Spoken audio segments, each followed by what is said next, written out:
Malayali from India Nivin പോളിയുടെ comeback ഒരു political entertainment movie. ഇതാണ് മലയാളി ഫ്രം ഇന്ത്യ. പക്ഷെ എന്നാൽ ഒരു കാര്യത്തിൽ ഡിജോ ജോസ് പറ്റിക്കുക തന്നെയായിരുന്നു.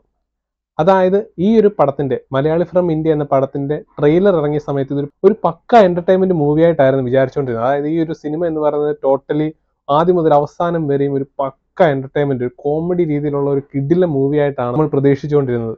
എന്നാൽ അതിൽ നിന്ന് ഒരുപാട് വ്യത്യസ്തമായിട്ടാണ് ടീസർ ഇറങ്ങിയത്. അതായത് ഒരുപാട് സീരിയസ് ആയിട്ടുള്ള നമ്മുടെ ഇപ്പോഴത്തെ ഒരു പ്രാദേശികമായിട്ടുള്ള ഒരു രാഷ്ട്രീയ ബഹളങ്ങളും കാര്യങ്ങളൊക്കെയാണ് അതിൻ്റെ അകത്ത് കാണിച്ചു തന്നത്. അപ്പോൾ അത്യാവശ്യം നല്ല സീരിയസ് ആയിട്ടുള്ള എന്തോ ഒരു പൊളിറ്റിക്കൽ കാര്യങ്ങൾ പറയുന്ന ഒരു മൂവി ആയിട്ടാണ് നമ്മൾ ആ ഒരു ടീസർ കാണുമ്പോൾ വിചാരിച്ചത്. എന്നാൽ ആ ടീസറും കാണിച്ച് പറ്റിച്ചു എന്ന് വേണം പറയാനായിട്ട്. കാരണം ഇതൊരു ഫുള്ളി പൊളിറ്റിക്കൽ മൂവിയുമല്ല, എന്നാൽ നല്ല കൃത്യമായ വ്യക്തമായ രാഷ്ട്രീയം ഈ ഒരു സിനിമ പറഞ്ഞു വെക്കുന്നുണ്ട്. നമ്മൾ ആദ്യം കണ്ട ആ ഒരു ട്രെയിലർ അല്ല ഈ സിനിമ, നമ്മൾ പിന്നെ കണ്ട ടീസറും അല്ല ഈ ഒരു സിനിമ എന്നുള്ളത്. വേറെ എന്തൊക്കെയോ ആണ് ഈ ഒരു സിനിമ. നമ്മൾ ആദ്യം കണ്ട ട്രെയിലറും അതുപോലെ അതിനുശേഷം വന്ന ടീസറും എല്ലാം ഈ ഒരു ഫസ്റ്റ് ഹാഫിൽ ഒതുക്കി കളഞ്ഞു എന്ന് വേണം പറയാൻ. അതും ഫസ്റ്റ് ഹാഫിന്റെ പകുതി മുതൽ കുറച്ചുകൂടെ സീരിയസ് ആയിട്ടുള്ള കേരളത്തിൽ ഇപ്പോഴുള്ള പ്രാദേശികമായ രാഷ്ട്രീയം നല്ല രീതിയിൽ തന്നെ പറഞ്ഞു വെക്കുന്നുണ്ട്. അതായത് നമ്മൾ കണ്ടതും കേട്ടതുമായിട്ടുള്ള ഒരുപാട് കാര്യങ്ങൾ, അതായത് ഇപ്പം നടന്നുകൊണ്ടിരിക്കുന്നതും നടന്നതുമായ ഒരുപാട് രാഷ്ട്രീയപരമായും മതപരമായും കാര്യങ്ങളെല്ലാം നല്ല രീതിയിൽ തന്നെ കാണിച്ചു തരുന്നുണ്ട്. അതുകൊണ്ട് തന്നെ ഫസ്റ്റ് ഹാഫ് എടുത്തു കഴിഞ്ഞാൽ ഒരു കോമഡി എന്റർടൈൻമെന്റ് ഉള്ള ഒരു കിടിലം പൊളിറ്റിക്കൽ മൂവി ആയിട്ട് തോന്നുന്നു ഒരു ഫസ്റ്റ് ഹാഫ് എന്ന് പറയുന്നത്. അതുപോലെ സെക്കൻഡ് ഹാഫ് നോക്കിക്കഴിഞ്ഞാൽ നിവിൻ പോളിയുടെ ഒരു ആടുജീവിതമായിട്ടാണ് തോന്നിയത്. കാരണം സെക്കൻഡ് ഹാഫ് ഫുള്ള് ഒരു മരുഭൂമി കഥ പോലെ, അത് മരുഭൂമിയിലുള്ള കാര്യങ്ങളാണ് സെക്കൻഡ് ഹാഫ് മുഴുവൻ വരുന്നത്. അതുപോലെ സെക്കൻഡ് ഹാഫ് നോക്കിക്കഴിഞ്ഞാൽ ഫസ്റ്റ് ഹാഫുമായിട്ട് ഒരു ബന്ധവും ഇല്ലാത്ത രീതിയിലാണ് സെക്കൻഡ് ഹാഫ് പോകുന്നത്. നമ്മൾ ആദ്യം കണ്ട ആ ഒരു കോമഡിയോ അല്ലെങ്കിൽ ആ ഒരു രാഷ്ട്രീയപരമായ കാര്യങ്ങൾ ഒന്നും തന്നെ അതിൻ്റെ അകത്തേക്ക് കാര്യമായിട്ടുള്ള ഡെപ്തിലേക്ക് വരുന്നില്ല. അതായത് ഫസ്റ്റ് ഹാഫ് തന്നെ നോക്കിക്കഴിഞ്ഞാൽ ആദ്യം കാണുന്ന ആ ഒരു പക്ക ലോക്കൽ ആയിട്ടുള്ള ഒരു കോമഡി എന്റർടൈൻമെന്റ് സാധനങ്ങൾ കുറച്ച് കഴിയുമ്പോഴേക്കും വളരെ സീരിയസ് ആയിട്ടുള്ള നല്ല പഞ്ചിങ് ആയിട്ടുള്ള കുറെ നല്ല കിടിലൻ രാഷ്ട്രീയം, അതായത് പൊളിറ്റിക്കൽ മൂവി പോലെ. അതായത് ആ ഒരു ഫയർ, പൊളിറ്റിക്കലി ഉള്ള ആ ഒരു ഫയർ പിന്നീട് സെക്കൻഡ് ഹാഫിലേക്ക് കയറുമ്പോൾ എവിടെയും കാണാനില്ല. അതുകൊണ്ട് തന്നെ നിവിൻ പോളിയുടെ ഒരു പക്ക ഒരു കോമഡി എന്റർടൈൻമെന്റ് മൂവി പ്രതീക്ഷിച്ച് പോകുന്നവർക്ക് നിരാശപ്പെടേണ്ടി വരും. അതുപോലെ തന്നെ പക്ക ഫയർ ബ്രാൻഡ് ആയിട്ടുള്ള ഒരു പൊളിറ്റിക്കൽ മൂവി എന്ന് കരുതി പോകുന്നവർക്ക് നിരാശപ്പെടേണ്ടി വരും.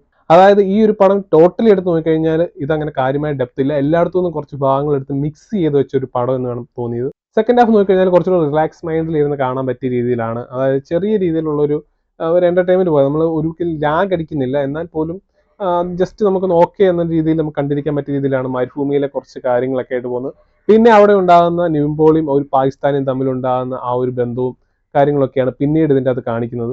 പിന്നീട് സെക്കൻഡ് ഹാഫിൽ നമ്മുടെ കേരളത്തിലെ രാഷ്ട്രീയങ്ങളൊന്നും തന്നെ ചർച്ചയാവുന്നില്ല. കുറച്ചുകൂടെ ഗൗരവമേറിയ ഒരു സിറ്റുവേഷനിലേക്കാണ് പിന്നീട് ഈ ഒരു സെക്കൻഡ് ഹാഫ് പോകുന്നത്. അതായത് മലയാളിയും പാകിസ്ഥാനും തമ്മിലുള്ള ബന്ധത്തിന് പുറമെ പിന്നെയുള്ള കുറച്ച് മെസ്സേജുകൾ, കാര്യങ്ങൾ, ഒരു മോറൽ സ്റ്റോറി പോലെയാണ് ലാസ്റ്റ് വരെ പടം പോകുന്നത്. അതിൻ്റെ തന്നെ ക്ലൈമാക്സ് ഒക്കെ കഴിഞ്ഞാൽ വളരെ പ്രെഡിക്റ്റബിൾ ആയിട്ടുള്ള ഒരു ക്ലൈമാക്സ് ഒക്കെയാണ്.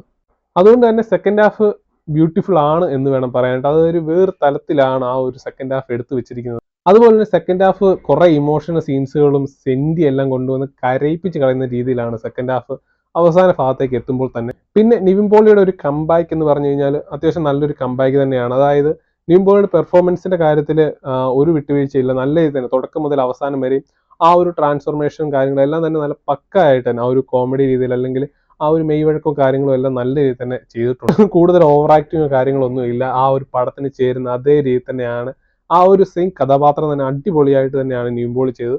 അതുപോലെ തന്നെ ധ്യാൻ ശ്രീനിവാസിന്റെ കാര്യം എടുത്താലും ധ്യാൻ ശ്രീനിവാസ് ഫസ്റ്റ് ഹാഫിലേ ഉള്ളൂ, സെക്കൻഡ് ഹാഫിലെ കാര്യമായിട്ടുള്ള ഒന്നുമില്ല. അതുപോലെ ചെറിയൊരു സൈഡ് റോൾ പോലെയാണ് ധ്യാൻ ശ്രീനിവാസിന്റെ റോൾ. പിന്നെ തുടക്കം മുതൽ അവസാനം വരെയും നിവിൻ പോളി മൂവി തന്നെയാണ്, എവിടെ ഒരു മാറ്റം ഉണ്ടാകും തോന്നുന്നില്ല. തുടക്കം മുതൽ അവസാനം വരെ നിവിൻ പോളി തന്നെയാണ് സ്ക്രീൻ പ്രസൻസിന്റെ കാര്യത്തിൽ മുന്നിട്ട് നിൽക്കുന്നത്. അതും നിവിൻ പോളി ഒരു പുതിയൊരു ഗെറ്റപ്പിൽ വരുന്ന ഒരു മൂവിയാണിത്. അതുകൊണ്ട് തന്നെ നിവിൻ പോളിയുടെ ഒരു അത്യാവശ്യം നല്ലൊരു കംബാക്ക് തന്നെ ഈ ഒരു മൂവി തരുന്നുണ്ട്. അതുപോലെ തന്നെ ആൽപ്പറമ്പിൽ ഗോപി എന്നൊരു കഥാപാത്രത്തെ നമുക്ക് ഫസ്റ്റ് ഹാഫിൽ കാണാം. പിന്നീട് സെക്കൻഡ് ഹാഫിൽ വരുമ്പോൾ ആൽപ്പറമ്പിൽ ഗോപി എന്ന കഥാപാത്രത്തെ നമുക്ക് അവിടെ കാണാൻ സാധിക്കില്ല. ഒരു മറ്റൊരു വ്യക്തിയായ രീതിയിലാണ് നിവിൻ പോളി ആ ഒരു കഥാപാത്രത്തെ അവതരിപ്പിച്ചിരിക്കുന്നത്. ശരി, അതിനകത്ത് പേര് പോലും ലാസ്റ്റ് അവസാനം മാത്രമേ പറയുന്നുള്ളൂ. കാര്യം അത് ആ ഒരു രീതിയിലാണ് പടം പോകുന്നത്. ആൽപ്പറമ്പിൽ ഗോപിയുടെ പ്രണയമാണെങ്കിൽ പോലും ഒരു പാട്ട് സീനിലൂടെ തന്നെ അവസാനിപ്പിച്ചു. പിന്നെ നമ്മൾ ആ ഒരു ടീസറും ട്രെയിലറും ഒക്കെ കണ്ടിട്ട് പോകുമ്പോഴേക്കും നമ്മൾ ആ ഒരു പ്രതീക്ഷിച്ച കാര്യങ്ങൾ ഒരു ത്രൂ ആയിട്ട് മൂവിയിൽ വരുന്നില്ല. എല്ലാം ഒരു പകുതിക്ക് വെച്ച് നിർത്തി കളയുന്നതായിട്ടാണ് ഫീൽ ചെയ്തത്. ഓവറോൾ നോക്കിക്കഴിഞ്ഞാൽ ഒരു പല കാര്യങ്ങളുടെ മിക്സ് ആണ് ഈ ഒരു പടം എന്നുള്ളത്.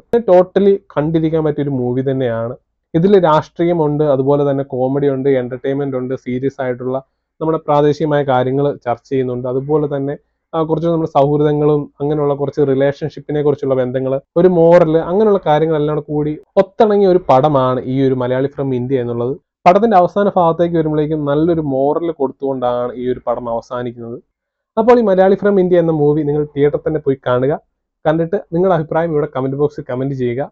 വീഡിയോ ഇഷ്ടപ്പെട്ടാൽ ലൈക്ക് ചെയ്യുക. ചാനൽ സബ്സ്ക്രൈബ് ചെയ്യാത്തവർ ചാനൽ സബ്സ്ക്രൈബ് ചെയ്യുക. അടുത്ത വീഡിയോ ആയിട്ട് നമുക്ക് അടുത്ത ദിവസം തന്നെ കാണാം. Bye bye friends.